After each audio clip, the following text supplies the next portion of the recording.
আজ ৩রা ডিসেম্বর পরাধীন ভারতবর্ষের ব্রিটিশ বিরোধী স্বাধীনতা আন্দোলনের আপসীন ধারার বীর বিপ্লবী অগ্নিশিশু ক্ষুদিরাম বসুর আজ ১৩৭তম জন্মদিন। আমরা শহীদ ক্ষুদিরাম বসু স্মৃতিরক্ষা কমিটি প্রত্যেক বছর এই দিনটি যথাযোগ্য মর্যাদায় পালন করি। আজও আমরা এখানে সমবেত হয়েছি ক্ষুদিরাম বসুর স্মৃতির প্রতি শ্রদ্ধা নিবেদন করার জন্য।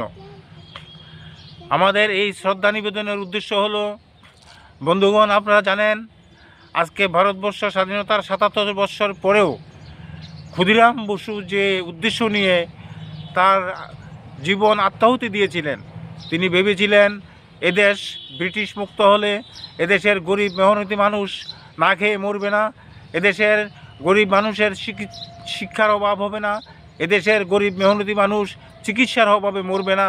কিন্তু বন্ধুগণ, আমরা আজকে এত বছর পরেও কি দেখতে পাচ্ছি, আজকে এই সমস্যা আরও বেশি করে সমাজের মধ্যে ঝাঁকিয়ে পড়েছে।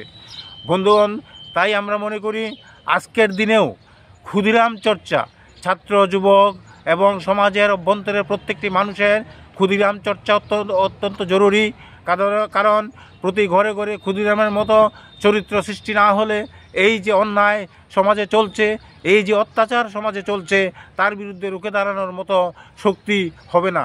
তাই প্রতি ঘরে ঘরে ক্ষুদিরাম, প্রতি ছাত্র, যুবক এবং সাধারণ মানুষকে ক্ষুদিরামের চর্চার জন্য আমরা আহ্বান করছি।